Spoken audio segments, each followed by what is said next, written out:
that at 8 o'clock on election night, the elites all knew that Hillary Clinton was going to be elected. I mean, there was zero doubt at 8 o'clock on election night. And at 10 o'clock on election night, the elites were all having to confront that Donald J. Trump had been elected. And that 2-hour period involved such deep psychological trauma that they have never recovered from what was in effect a psychotic experience. And that really explains the bitterness and the hostility and the anger that you see in reporters and you see in consultants, you see in the anti-Trump Republicans who are all walking around. It's a variation on PTSD. The reason I wanted to write Trump's America is, with all due respect to the president, who is a remarkable figure and is changing history and has shown a level of calm, steady perseverance under circumstances that normal people would have buckled and collapsed under. This is only half the story of Trump. This is also the story of America. There is an enormous well of American patriotism, American conservatism, American common sense that has been building up and building up and building up. And Trump came along to articulate and personify what people wanted. So it's this coming together of Trump and Trump's America that has made so big a difference. Behind that tactical fluidity is enormous strategic steadiness. If you look at how disciplined they've been and who they're nominating to federal judgeships, it is an astonishing performance. And if you look at their toughness in saying to states that have 2 Democratic senators, not our problem. We're not paying any attention to Senate rules that give you a veto, and they're just running over them. Second, you look at deregulation. I mean, the news media is over here jumping up and down about Stormy Daniel or whatever the next opportunity to avoid conscious thought is. And over here, you have the most successful deregulation in American history. Just calmly, steadily grinding away, taking power out of Washington, taking power away from bureaucrats. It's a remarkable achievement. The president said for a year and a half, as a candidate and then as the president, that the Iranian deal was a bad deal. Imagine the shock among Europeans when it turned out that the term bad deal meant bad deal. And he actually, unlike the politicians they're used to dealing with, he actually acted on what he said he believed. And by the way, he gave them months to come to him with a better opportunity, and they couldn't get their act together. And he said, well, you know, if you could have given me a way to get to a better deal, I'd have done it, but since you didn't, I'm killing it. In our national security policy, because of the effectiveness Treasury has in using the banking system to squeeze down on these guys. They're squeezing the Russian oligarchs, they're squeezing the Iranians, they're squeezing North Korea, and it's working. Every presidential candidate, starting in 2000, had pledged that they would move the embassy to Jerusalem. The great shock, of course, was that when Trump said, I'll move the embassy to Jerusalem, what he actually meant was, I'll move the embassy to Jerusalem. Now, you can imagine in the academic classes of America where everything is deconstructed, and I'll move the embassy to Jerusalem actually is supposed to mean we will have a long and meaningful discussion at the end of which nothing will happen, but you'll know how sincerely I wanted to do something positive, if only it wouldn't have been too hard. And instead they're faced with a guy who actually kept his word. And so I think you see this steady, relentless pursuit. He understands better than anybody that one thing will decide his reelection more than anything else, and that's the state of the economy. And Gallup reported yesterday the highest percentage of Americans who believe you can get a good job in the history of asking that question.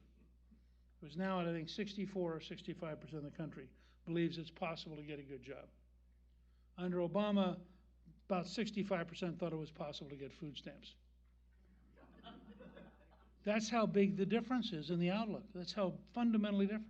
We have the lowest unemployment rate among African Americans in history, and it's beginning to sink in. I mean, when Kanye West did something as bold as to wear a Make America Great Again hat and speak inappropriately in a positive way about the president, Uh, his approval, Trump's approval among African Americans doubled from 11 to 22%, literally overnight, based on one interview.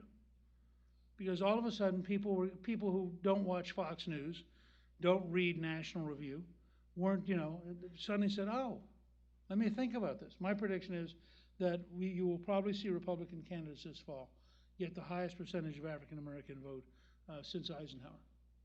And that you see, and the reason is practical. You have a president who thinks it's good to go to work. You have a president who wants your family to have more money.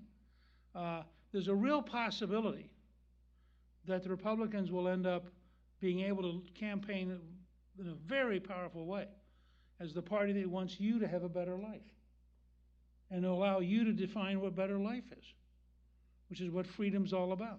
I was visiting my mother-in-law in Wisconsin for Mother's Day, and everywhere we drove there were help wanted signs because the economy's turned.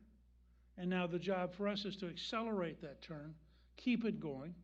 I think have a huge breakthrough in vocational education because we're going to have more skilled jobs than we're going to have people who have the skills.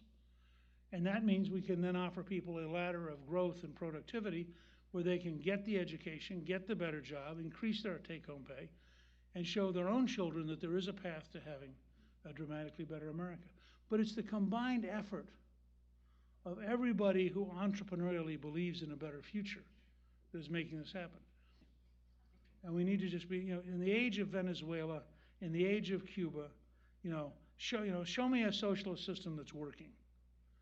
But we treat Bernie Sanders as though he's wonderful because he idiotically wanders around promising fantasies as though they could become real. And we ought to have the nerve to stand up and say that's just nonsense. The British Health Service cannot deal with the crisis of taking care of people because the bureaucracy no longer functions and they don't have enough money. Because that's the nature of socialist systems, is to gradually grow broke. And we ought to be very clear and we should be prepared to carry the argument for freedom against this kind of socialist big government tyrannical thinking and be clear what it means. And we're going to have to, because that literally what's happened is the left wing of the Democratic Party is now nominating overt socialists who belong to the Socialist Party of America. And we shouldn't be timid. We should go straight head to head and say, this is a great debate. If you think Venezuela ought to be the future, you have a party. It's called Democrat. And when you run out of food and you run out of medicine and you run out of opportunity, just understand, that's the price of socialism. Our job is to reassert human freedom, to reassert entrepreneurship, to reassert the right of every American as endowed by their creator to pursue happiness, which they get to define, not the state. And then to say to the people of the world, look, there are two systems here. If you prefer being in a slave system controlled by a centralized authority, follow the Chinese. If you like the idea of being free, controlling your own life, being able to define your own future, then work with us. And that will be the great contest of the next 30 or 40 years. And the reason it's so important in 2018 and in 2020 that Trump's America wins is that we represent the forces of freedom against the forces of socialism and tyranny. We represent the forces of prosperity against the forces of poverty and welfare. And we represent the forces of opportunity against the forces of envy, hatred, and demagoguery. And therefore, we collectively have an obligation, I think, not just the president, but all of us who believe in these values have an obligation. And that's why I hope that Trump's America will reach out and convince people that this is a fight worth winning.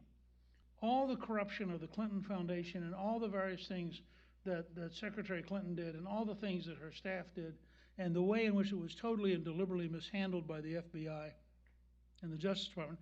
And then over here, you have all these things that have been done to the Trump team, and you try to put this all up on one wall to try to understand it.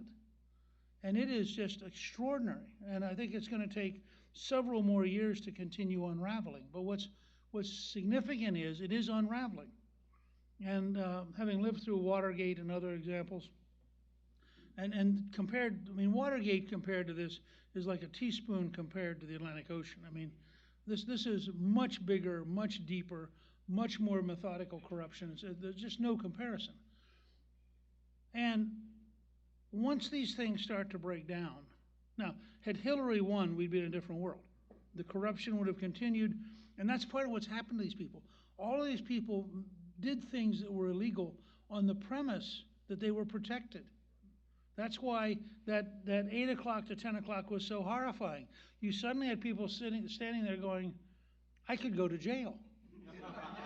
No, that focuses you in ways you can't quite imagine. And I believe that's part of why you see the hysteria from people like Brennan, the former CIA director, who clearly is in danger of going to jail. I mean, the more we learn about him, the clearer it is he was corrupt. Clapper, who I used to work with and know and liked, Clapper's role in all this stuff is crazy. I have no idea what he was thinking, because it is so clearly wrong. And so I do think this will continue, and I think you will see people prosecuted.